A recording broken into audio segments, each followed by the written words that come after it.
अस्सलाम वालेकुम dear students. मैं हूं अदनान अब्बास।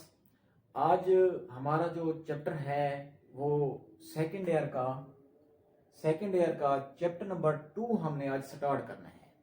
ठीक है, तो चैप्टर नंबर 2 के अंदर हम डिफरेंशिएशन पढ़ेंगे। डिफरेंशिएशन असल में होता क्या है बच्चे। डिफरेंशिएशन पढ़ने से पहले अगर आपने मेरा चैनल सब्सक्राइब नहीं किया हुआ तो प्लीज सब्सक्राइब करें और बेल आइकन को दबाना ना भूलें ताकि आपको हर नई आने वाली वीडियो मिल सके। ठीक है, तो जैसे कि मैंने अभी आपको बताया है कि आज हम डिफरेंशिएशन का चैप्टर शुरू कर रहे हैं। और बच्चे डिफरेंशिएशन का जो मतलब होता है वो बच्चे इख्तलाफ होता है। डिफरेंशिएशन का मतलब बच्चे इख्तलाफ होते हैं। इसको तकसीमी अमल भी कहते हैं। तकसीमी अमल इख्तलाफ भी कहते हैं और तकसीमी अमल भी कहते हैं। तो इस डिफरेंशिएशन का मतलब ये है इख्तलाफ। आपको नाम से ज़ाहिर है इख्तलाफ से इख्तलाफ क्या होता है, अलग अलग। तो उसके बाद ये जो लफ्ज डिफरेंशिएशन है ये बच्चे किस लफ्ज से निकले हैं? बच्चे ये जो डिफरेंशिएशन है ये निकला है डेरिवेटिव से। ये डेरिवेटिव से निकला है। ठीक है, और डेरिवेटिव क्या है? डेरिवेटिव की डेफिनेशन पढ़ने के बाद फिर हम इस डिफरेंशिएशन की तारीफ करेंगे। डेरिवेटिव की पहले क्यों पढ़ेंगे? क्योंकि इस लफ्ज से ये डिफरेंशिएशन निकला है। ठीक है, डेरिवेटिव से ये डिफरेंशिएशन निकला है तो सबसे पहले हम इसकी तारीफ करेंगे। इसकी तारीफ करने के बाद फिर हम इस डिफरेंशिएशन की तारीफ करेंगे। तो अब हम डिफरेंशिएशन की तारीफ कर रहे हैं। तो बच्चे डिफरेंशिएशन या डेरिवेटिव, तो अभी मैंने आपको बताया है जो डेरिवेटिव है ये डिफरेंशिएशन जो है ये इस डेरिवेटिव से निकला हुआ है। ठीक है, जो डिफरेंशिएशन है इस लफ्ज डेरिवेटिव से निकला हुआ है। तो डेरिवेटिव की तारीफ क्या है? डेरिवेटिव की तारीफ है जब बच्चे द रेट ऑफ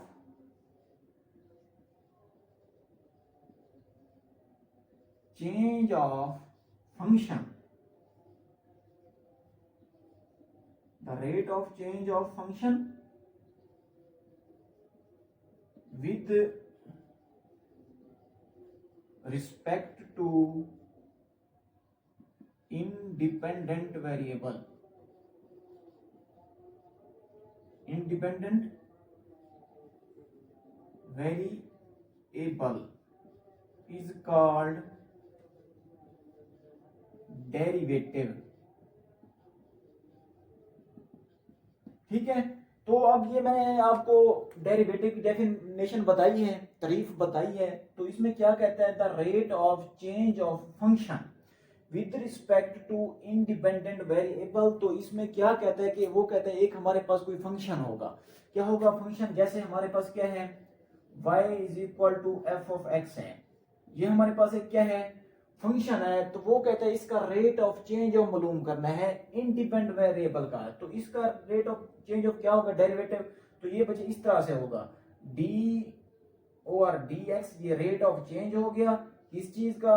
इस फंक्शन का। ठीक है, विद रिस्पेक्ट टू क्या होगा? Independent variable. तो ये बच्चे इंडिपेंडेंट वेरिएबल होते हैं। क्या होते हैं? ये इंडिपेंडेंट वेरिएबल होता है। इंडिपेंडेंट वेरिएबल होता है।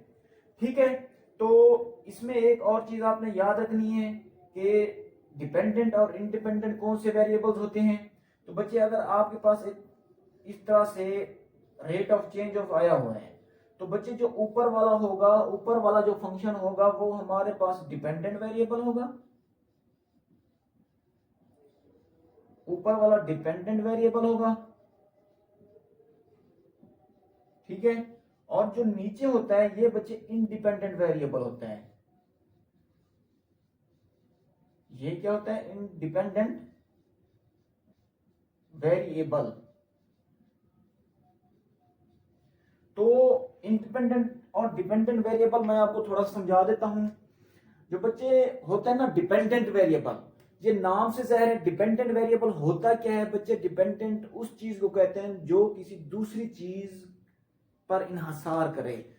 जैसे कि अगर कोई ऐसा काम है, मैं आपको मिसाल देता हूं कि आपके पास कोई ऐसा काम आ गया है जो आपसे नहीं हो रहा, तो आप किसी और बंदे से वो काम करवाते हैं, तो आपने उस बंदे पे डिपेंड किया है कि हमारा काम वो करेगा। ठीक है, तो इस चीज को कहते हैं डिपेंडेंट, किसी दूसरे पे इन्हसार करना। और जो इंडिपेंडेंट होता है उसको बच्चे कहते हैं खुद मुख्तियार, अपना काम खुद करना। ऐसा कोई काम होता है जो हम खुद कर सकते हैं तो उसको इंडिपेंडेंट कहते हैं, खुद मुख्तियार कहते हैं। ठीक है, तो इसी तारीफ में लिखा हुआ है इंडिपेंडेंट वेरिएबल की मदद से हम rate of change of function मालूम करेंगे। ठीक है, तो ये डिपेंडेंट वेरिएबल होगा और ये इंडिपेंडेंट वेरिएबल होगा। जो भी डेरिवेटिव होगा वो इंडिपेंडेंट वेरिएबल की मदद से हल होगा। ठीक है, उसके बाद डिपेंडेंट वेरिएबल और इंडिपेंडेंट वेरिएबल समझ आ गया आपको। दोबारा बता रहा हूं, इंडिपेंडेंट वेरिएबल क्या होता है। इंडिपेंडेंट जो वेरिएबल होता है बच्चे, उसका मतलब होता है खुद मुख्तियार, कोई काम आप खुद कर सकते हैं। और डिपेंडेंट वेरिएबल जो होता है वो काम जो आप दूसरे पर छोड़ देते हैं, दूसरों के लिए रख देते हैं कि हमसे ये नहीं होता, ये वो करेगा, तो उसको क्या कहते हैं, डिपेंडेंट वेरिएबल। ठीक है, तो यहाँ फंक्शन है तो फंक्शन में इसी तरह से होता है। ठीक है, अब हम डेफिनेशन करते हैं डिफरेंशिएशन की। डिफरेंशिएशन की डेफिनेशन क्या है बच्चे, डिफरेंशिएशन की डेफिनेशन आप लिख लें, द प्रोसेस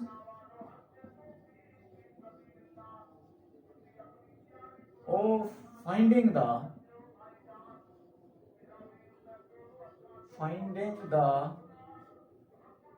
derivative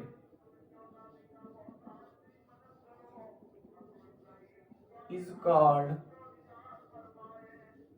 differentiation।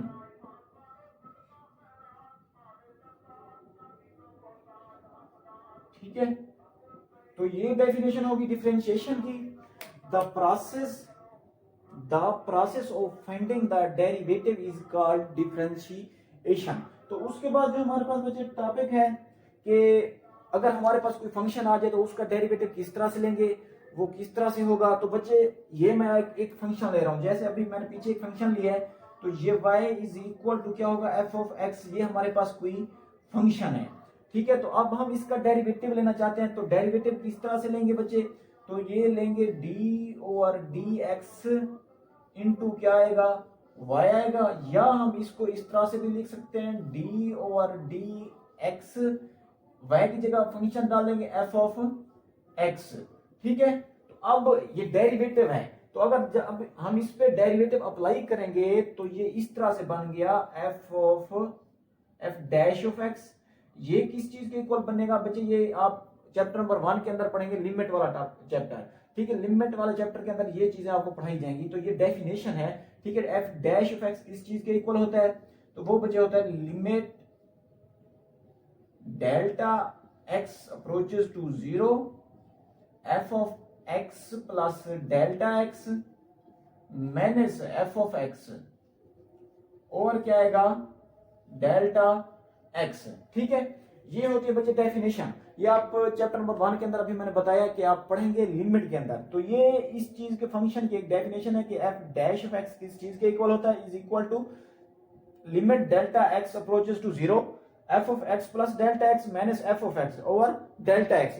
तो थोड़ा सा इसके बारे में देख लें कि ये डेल्टा एक्स मैं बता रहा हूं आपको, ये होता क्या है बेसिकली बच्चे। ये जो डेल्टा एक्स है, पहले तो इसको पढ़ते कैसे हैं बच्चे, इसको पढ़ते हैं delta x.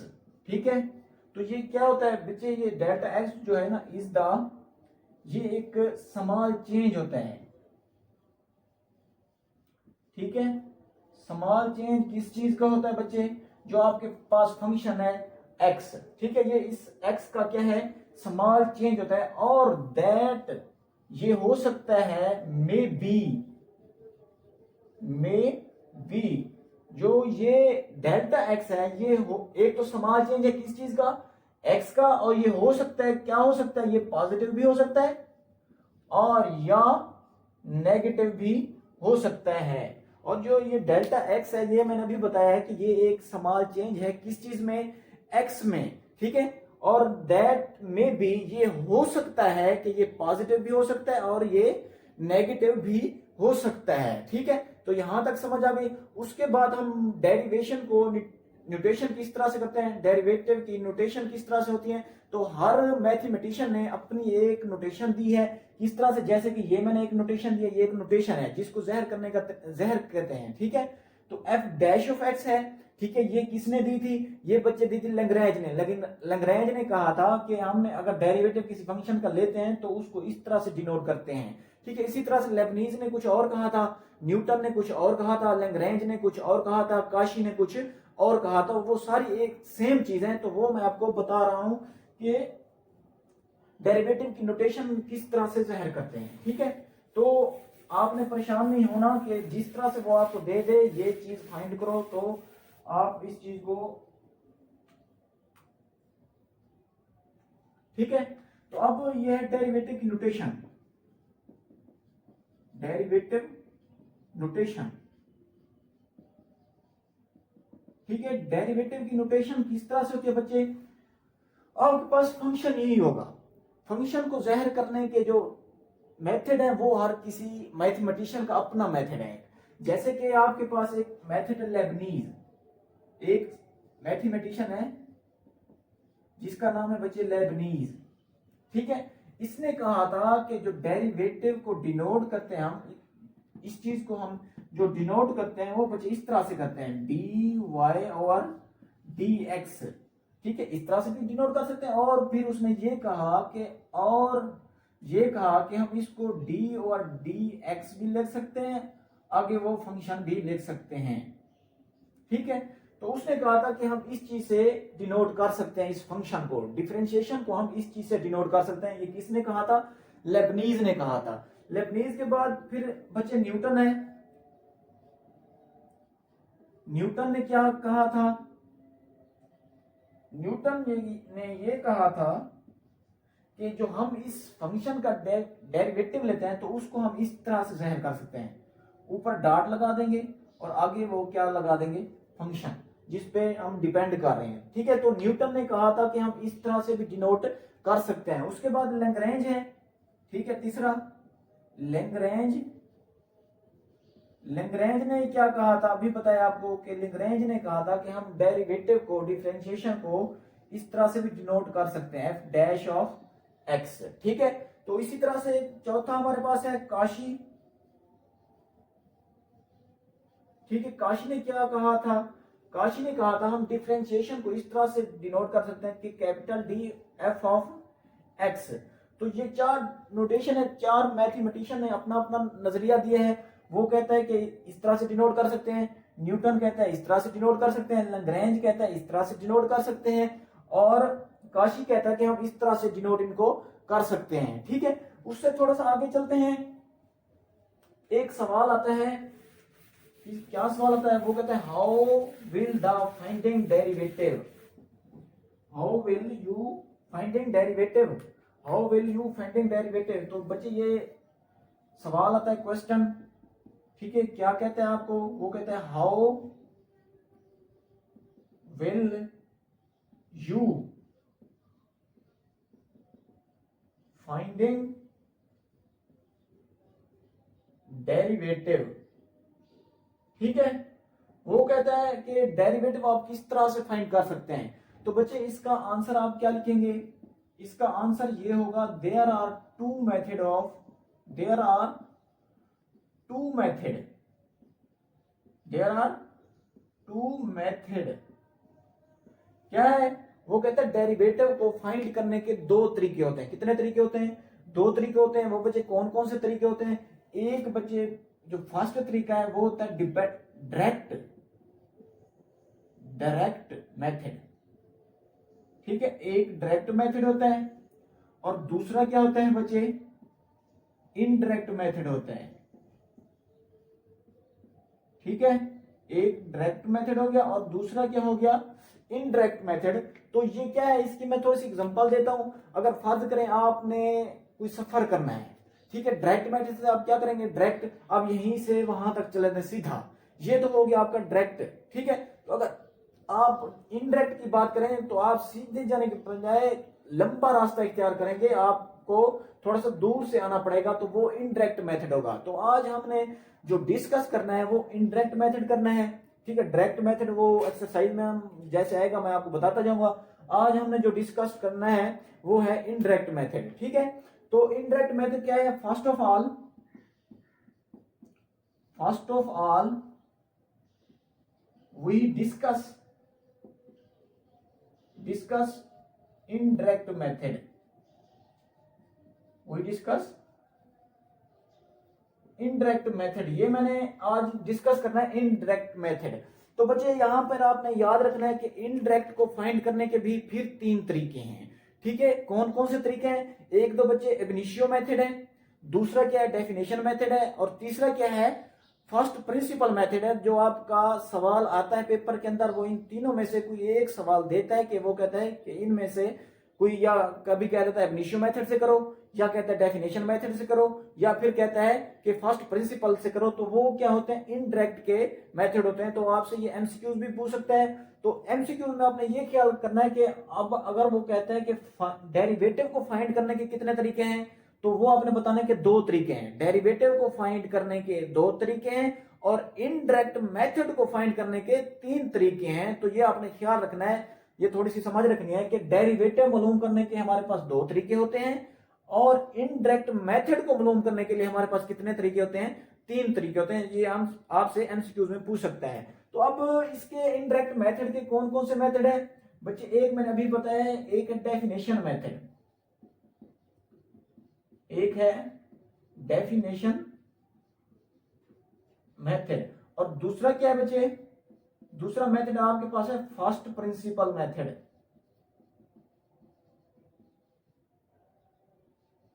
First principle method. और तीसरा हमारे पास क्या है? अब इनिशियो।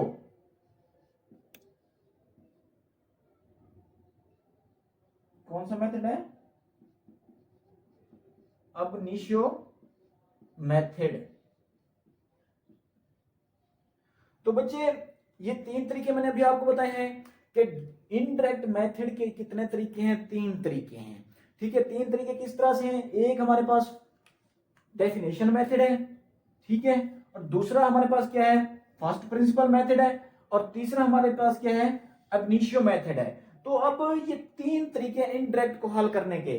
तो बच्चे इनडायरेक्ट को हल करने के ये 3 तरीके हैं। तो मैं आपसे ये बात कर रहा हूं कि इन तीनों तरीकों में क्वेश्चन के अंदर आप सेम मेथड लगाते हैं। अगर आपको इनमें से एक मेथड आ गया, आप तीनों मेथड कर सकते हैं। सेम है, सेम स्टेप है, ठीक है। सेम स्टेप के अंदर आपने ये तीनों मेथड करने हैं। अगर मैं आपको फर्स्ट प्रिंसिपल समझाऊंगा तो डेफिनेशन भी उसी तरह से होगा, अगर मैं डेफिनेशन समझाऊंगा तो एब इनिशियो उसी तरह से होगा। जो तीनों मेथड हैं ये एक ही तरीके से हल होते हैं, लेकिन इनके नाम चेंज हैं, लेकिन इनको सवाल हल करने का मेथड सेम है, एक जैसा मेथड है, ठीक है। तो इससे बाद हम अगले लेक्चर के अंदर हम एब इनिशियो या डेफिनेशन में से एक मेथड का सवाल हल करेंगे। उसके बाद हम एक्सरसाइज करेंगे 9.1, ठीक है। 9.1 के अंदर जो है हम इसी की मदद से हम सवाल हल करेंगे। डायरेक्ट मेथड से करेंगे, सॉरी डेफिनेशन मेथड से करेंगे, ठीक है, या फर्स्ट प्रिंसिपल से करेंगे, या एब इनिशियो मेथड से करेंगे। तो अगले लेक्चर के अंदर मैं आपको इन तीनों में से एक समझाऊंगा। तो अगर आपको मेरा लेक्चर आज समझ आया है, अच्छा लगा है, तो प्लीज मेरे चैनल को सब्सक्राइब करें और बेल आइकन दबाना ना भूलें, ताकि आपको हर नई आने वाली वीडियो मिल सके। खुदा हाफिज, अपना ख्याल रखिएगा। खुदा हाफिज।